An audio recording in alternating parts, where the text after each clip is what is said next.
Hello, it's nice to see you again in this module on international criminal courts. In this module, we will examine a relatively new type of court in international society, namely international criminal courts and tribunals. The focus of this module will lie with the International Criminal Court, also called the ICC. The ICC is the first permanent international criminal court and it has universal aspirations. Yet, in this first video, we will start with some reflections on the origins of international criminal courts and on the renaissance of international criminal law in the 1990s. This first video will offer you insight into the family of international criminal courts and tribunals and the foundations of the ICC. At the same time, the historical perspective given in this video will enable you to contrast the ICC with its predecessors and to spot differences between different courts in different eras.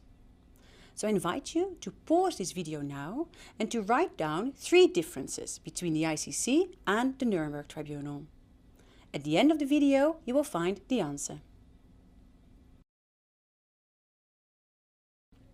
The leading question of this module is: where does the future of international criminal law lie? With the ICC, with domestic courts, or elsewhere, perhaps with regional courts?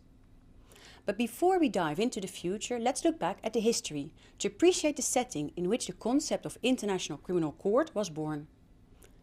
Examples of criminal trials with an international feature date back centuries. But the most immediate forerunners of the ICC are the Nuremberg and Tokyo tribunals. As you will know, those 2 tribunals were established after the Second World War to deal specifically with Nazi and Japanese crimes. The central charge at both tribunals concerned the waging of aggressive war, also called the crime against peace.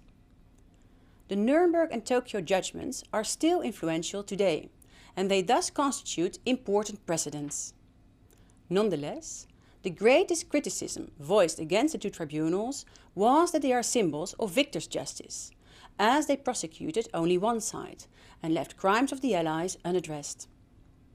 We will find out in this module that selectivity critiques are still present in the practice of international criminal courts also today. After Nuremberg and Tokyo, there were a number of sporadic trials at the domestic level in national courts, like the Eichmann case in Israel in the early 1960s. But apart from those exceptional cases, international criminal law lay largely dormant. It was only after the end of the Cold War, in the beginning of the 1990s, that the idea of international criminal courts was revived, giving rise to the renaissance of international criminal law. It was in fact the UN Security Council which acted as midwife for international criminal law's rebirth. In response to the conflict in the former Yugoslavia in the early 1990s, the Security Council decided to establish, ad hoc, the International Criminal Tribunal for the former Yugoslavia, the ICTY. 1 year later, a similar tribunal was established for Rwanda to make up for the international community's failure to act during the 1994 genocide. It was called the International Criminal Tribunal for Rwanda, ICTR. The Yugoslav Tribunal, the ICTY, was based in The Hague, while the Rwanda Tribunal, the ICTR, was based in Arusha, Tanzania. The 2 ad hoc tribunals were established ex post facto, meaning after the crimes had already been committed, just like the Nuremberg and Tokyo tribunals. They were also possessed of limited jurisdiction in geographic and temporal terms, which means that only crimes committed in a specific area and time frame could be prosecuted at those tribunals.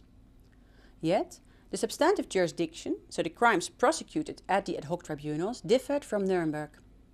Aggression, also called the crime against peace, was not part of the crime catalogue, but genocide, crimes against humanity and war crimes were. Genocide was a central charge in most, if not all, ICTR cases, while many ICTY indictments featured persecution as a crime against humanity. One important heritage emanating from both tribunals regards their attention for sexual violence and gender-based crimes, which were ignored in Nuremberg and Tokyo. In the Akayesu case, the ICTR held that rape could also be a genocidal act. Landmark cases on sexual violence at the ICTY are, amongst others, the Forunja case and the Kunaraj case, but also the very first ICTY case against Tadic, which dealt with sexual violence against men. As indicated, the ad hoc tribunals were established by the Security Council, and the Council did so acting under Chapter 7 of the UN Charter. Decisions made under Chapter 7 are binding on all UN member states, and hence the tribunal was imposed on the territorial states where the crimes had been committed. So the states of the former Yugoslavia and Rwanda respectively were obliged to cooperate and accept the tribunal. Even beyond those states, all UN member states in fact have an obligation to cooperate with the ICTY and the ICTR. This means that all states have a duty to surrender suspects if asked to do so and to share evidence. In this sense, the ad hoc tribunals were quite unique, since, as you know from previous modules, international courts are generally fully integrated in the consensual structure of the international legal system, which means that it is normally up to states to decide whether they consent to the jurisdiction of the court and to concrete obligations to cooperate. The mandatory regimes of the ICTY and the ICTR are thus quite exceptional. This may have been inspired by the circumstances and goals for which they were established. The institutional inquiry into adequate mechanisms to apply international criminal law is linked to a more substantive debate on the goals of international criminal justice. So what were these goals, and what are the goals of the International Criminal Court more generally? As noted by the UN Secretary General in his 2004 report on the rule of law and transitional justice in conflict and post-conflict societies, international criminal tribunals have been established to advance myriad goals. These include bringing those responsible for serious violations of human rights and international humanitarian law to justice, putting an end to such violations and preventing their recurrence. They also include securing justice and dignity for victims, establishing a record for past events and promoting national reconciliation. Furthermore, we think of re-establishing the rule of law, delegitimizing extremist elements and contributing to the restoration of peace. Obviously, as the Secretary General also noted, achieving all these various objectives and balancing them in a context of transition is not straightforward in any way. It is thus important to mitigate our expectations of what international criminal tribunals can reasonably achieve, and in addition we must understand that there is no one-size-fits-all model.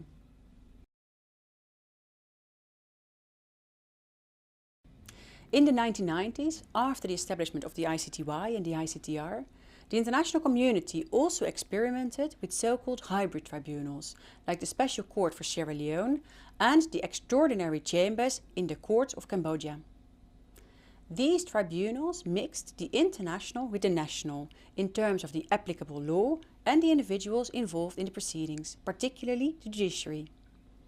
The Special Court for Sierra Leone deserves special mention in this course on Hague courts, since one of the cases was held in The Hague for security reasons. This was the case of Charles Taylor, the former president of Liberia. Lastly, we should mention the Special Tribunal for Lebanon, which is rather sui generis, one of a kind, and we will discuss this tribunal in more detail in another video. Quite soon after and during the establishment of all these different international courts and tribunals, an awareness arose that establishing distinct courts for each new situation and doing this ex post facto had a certain touch of arbitrariness and was practically inefficient. Hence, the seeds were sown for the idea of a permanent international criminal court, the ICC. We will discuss this new institution in more depth in the next video.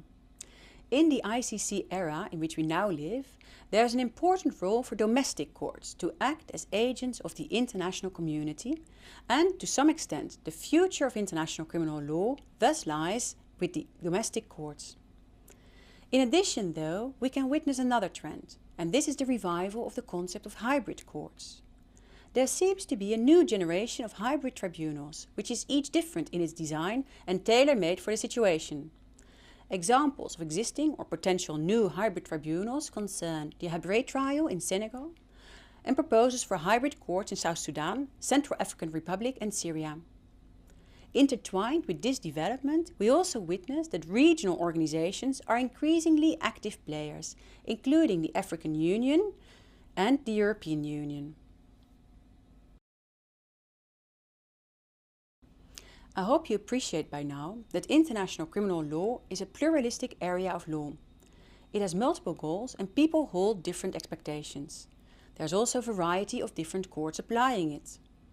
Nonetheless, the ICC and its statute remain central, which is why we will discuss this court in the next video. I hope to see you there.